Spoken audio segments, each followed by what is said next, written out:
Salut les Blaugrana et bienvenue dans cette nouvelle vidéo actualité. On a eu des nouvelles par rapport à Nico Williams. Elles sont pas très joviales, mais je ne m'inquiète pas plus. Vous avez certainement vu le titre, mais don't panique les gars. Ne paniquez pas, tranquille.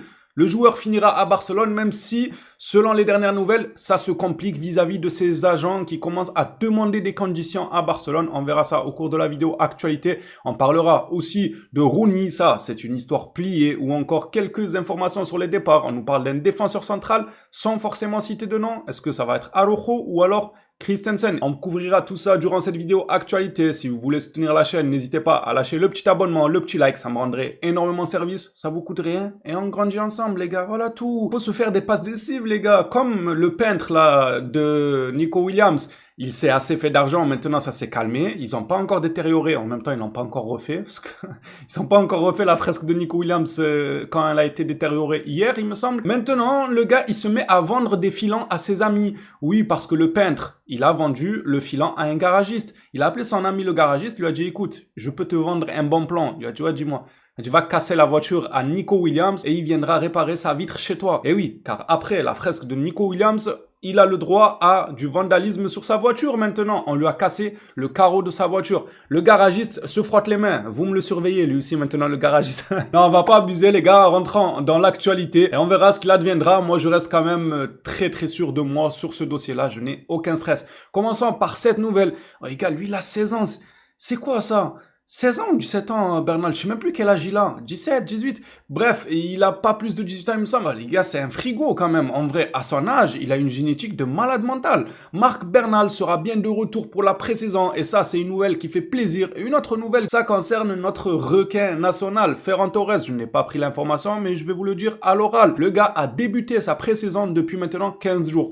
Alors évidemment, on ne parle pas de faire des matchs, mais une préparation, que ce soit en salle, que ce soit en extérieur. Il a commencé sa pré-saison il y a déjà 15 jours. Oh le gars, il est déter. Il en veut. Déjà qu'il nous sort une saison assez bonne, il nous a mis des buts très importants, il a été très utile dans la rotation. En plus de ça, il commence la pré-saison déjà depuis 15 jours alors qu'elle n'a même pas encore commencé. Là, il va redevenir le roi de la mer.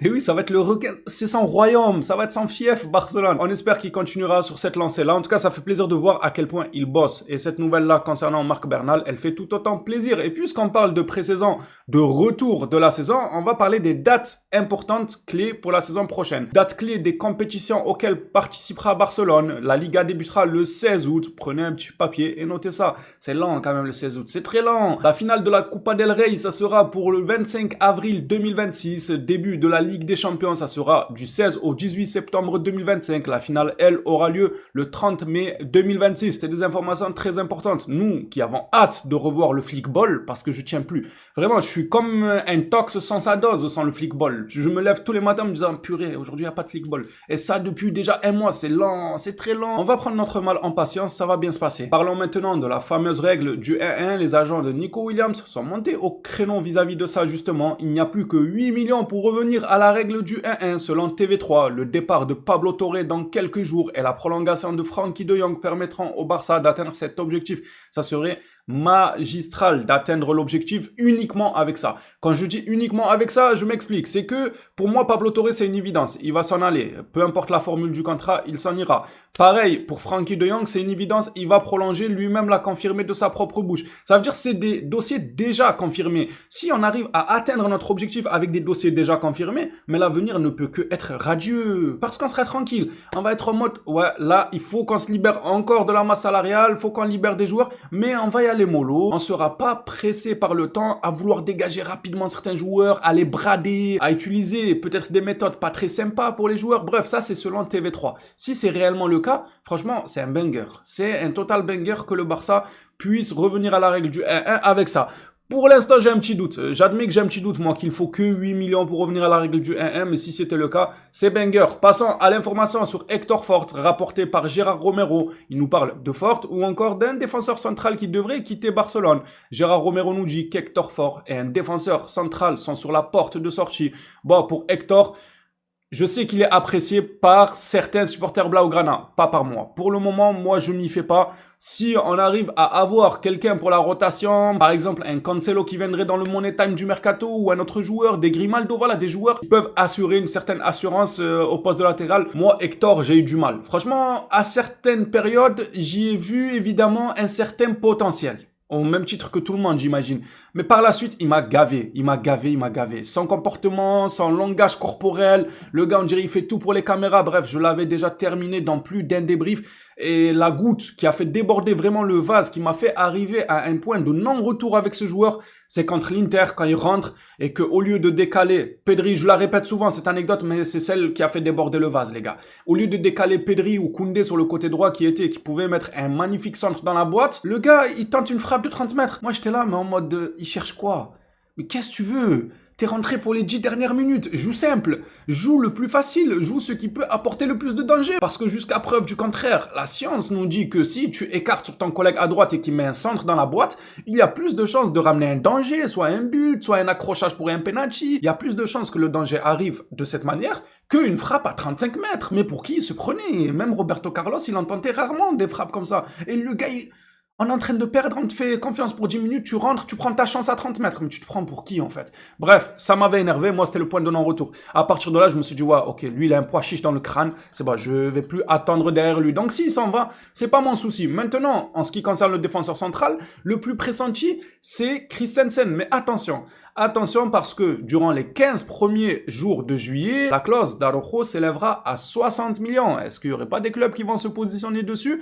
On verra, on suivra ça de très très près. Pour l'instant, c'est Christensen qui a annoncé, mais méfiance tout de même. Fabrizio Romano nous parle de Rooney. Rooney signera à Barcelone cette semaine, alors que le FC Copenhague et le Barça ont échangé tous les documents. Ça, c'est un dossier plié. On l'a dit durant les dernières vidéos actualité. C'est vrai que cette information, on l'a maintenant depuis 3-4 jours sur le fait que ça y est, tout est fait avec Rooney, qui va arriver et tout. Mais que voulez-vous? On peut pas tout avoir. Je trouve qu'on est déjà assez rapide là sur le mercato. À vrai dire, on se débrouille très très bien. Donc je ne peux pas leur tirer dessus. Mais c'est vrai que nous au Barça, même quand c'est conclu rapidement, eh ben, le joueur, pour le voir arriver à Barcelone, peut-être il arrive en montgolfière, on sait pas. De là-bas de Copenhague ou je ne sais où est-ce qu'il est en vacances à l'heure actuelle, peut-être il voyage en montgolfière, vous savez, avec la petite flamme dans les airs, et ils avancent doucement. C'est lent quand même, il fait quoi? Il fait un marathon pour arriver à Barcelone ou quoi? Faut qu'Olmo il lui dise time, it's time mon frère, viens vite là qu'on passe à autre chose. C'est du tout fait en vrai pour Rooney. Rentrons maintenant dans le sujet le plus titillant de cette vidéo actualité. Ouais, j'ai envie de dire ça. C'est le sujet le plus titillant. Nico Williams, ça tombe à l'eau. Pas du tout. Absolument pas. Je vous fais juste flipper un peu. Cependant, pour ma part, je continue à y croire dur comme fer, les gars. Les agents de Nico Williams ont demandé des garanties d'inscription et ont donné au club une semaine. Mais qui ils sont? Bonjour, présente-toi. C'est qui l'agent de Nico? Présente-toi. Décline ton identité. Comment ça, tu donnes une... Donne un ultimatum, lui. Bah, tranquille, tranquille. Toi aussi, tu vas finir comme Frankie Don qui est en train de virer son agent. Nico Williams, il va bien te virer, toi aussi, une fois qu'il arrivera à Barcelone. Barcelone est actuellement surpris par ces exigences, d'autant plus que ce sont les agents de Nico Williams qui ont initié les discussions avec Deco. Alors, je n'y vois pas de cohérence à se communiquer. Ça veut rien dire. C'est pas parce que c'est les agents qui ont initié les discussions en disant coucou, notre joueur cette saison, il veut venir à Barcelone, que de l'autre côté, ils peuvent ne pas demander de garantie. Ça veut rien dire. Ils peuvent très bien venir taper, dire notre joueur est intéressé par chez vous, et ensuite dire, ouais, par contre, garantissez-nous que vous allez l'inscrire. Ça va de soi pour moi. Je vois pas le rapport avec le fait que, ah, mais c'est les agents pourtant qui sont venus négocier. Mais il y a aucun rapport. Ils viennent négocier, mais ils veulent que leur joueur soit inscrit quand même. Bref, moi je ne m'en fais pas. Des sources nous disent que Barcelone peut payer la clause libératoire demain, mais ne peut pas respecter la date limite d'inscription, et c'est pourquoi le club a demandé aux agents d'être patients jusqu'à ce que la règle du 1-1 soit rétablie. C'est vrai que les nouvelles ne sont pas joviales, j'ai envie de dire, les derniers jours, bon, en ce qui concerne le contrat de Nico et le Barça, c'était jovial, mais l'actualité autour de Nico, elle ne l'était pas. Cassage de sa voiture, la fresque qui est détériorée plusieurs jours d'affilée, des messages sur un nouveau réseau social Mural, ça s'écrit des messages maintenant carrément.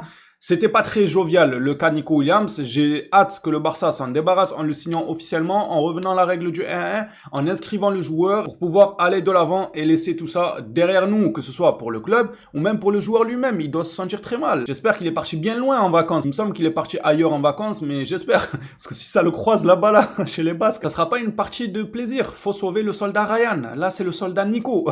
Faut le sauver, le soldat Nico. En vrai, pas de panique, les gars. L'information n'est pas très joyeuse, mais pour moi, le dossier, il est déjà conclu. Regente FCE nous parle des documents et contrats qui sont prêts pour la signature de Nico Williams. Le Barça a tout préparé pour honorer le paiement de la clause. L'environnement du joueur est conscient de toutes les opérations. C'est pour ça que je vous dis, gardez quand même une confiance. Malgré les nouvelles, ça ne change pas le fait qu'il y a un accord entre toutes les parties. Maintenant, c'est la règle du 1-1 qui nous freine. Et elle sera réglée parce qu'on a largement le temps. C'est pas comme Olmo où on courait derrière le temps. Oh, le mercato va fermer. Oh, est-ce qu'on va pouvoir l'inscrire? Oh, il va pas participer au premier match de la Liga. D'ailleurs, il n'a pas participé de mémoire au premier match de la Liga, si je m'en souviens bien. Là, on a le temps. Le championnat, il commence que le 16 août, les gars. On a largement le temps de manœuvrer, d'y aller doucement, même si, attention à ne pas non plus prendre ses aises, parce que le temps peut vite se rétrécir. Faut pas arriver au point de se dire on a le temps jusqu'à ce que ce soit l'inverse qui se passe et qu'on se dit, ah, en fait, on n'a plus le temps. Non, non. Faut y aller quand même rapidement. Pour terminer cette vidéo actualité, on va finir par un communiqué de Rafa Just qui en a fait plusieurs, mais j'ai décidé d'en prendre un qui m'avait l'air d'être l'un des plus intéressants. Si vous voulez voir ces autres déclarations, je vous invite à aller sur la page des frérots FR Barça ou Actualité Barça et vous pourrez lire les informations tranquillement. Rafa Just déclare lorsqu'on l'interroge sur l'affaire de Nico Williams, Bilbao exerce une pression émotionnelle sur ses agents, ce qui, je pense, ne les rendra pas heureuses. Il faut se détendre. Lui aussi, il sait que c'est fait. C'est juste que Bilbao ont décidé de jouer les durs de tête au lieu d'accepter simplement un départ, récupérer 60 millions dans l'opération. C'est pas rien, 60 millions pour un club comme Bilbao. Oh, Bilbao, 60 millions. En plus, eux, souvent, ils font monter les jeunes de chez eux, de leur centre de formation, les Basques, tout ça. Ils sont très communautaires entre eux. Donc, les 60 millions, ils vont pas forcément les claquer dans un joueur étranger pour le ramener tout. Oh, ils vont s'en mettre plein les poches. Je sais pas à quoi ils jouent. Le joueur te dit en face qu'il ne veut pas jouer pour ton club. Il veut aller vers un autre défi. Je vous promets que j'arrive pas à comprendre le refus de Bilbao. Genre, enfin, refus, ils ont même pas la même mise pour refuser, les pauvres. Si on revient en 1-1, c'est on soulève la clause et ciao, le joueur est à nous et basta. Vous pouvez vous noyer dans vos larmes, comme j'aime bien le dire. Je comprends pas leur position. Ok, on a dit ouais, ils veulent pas perdre la face, ils veulent tenter de...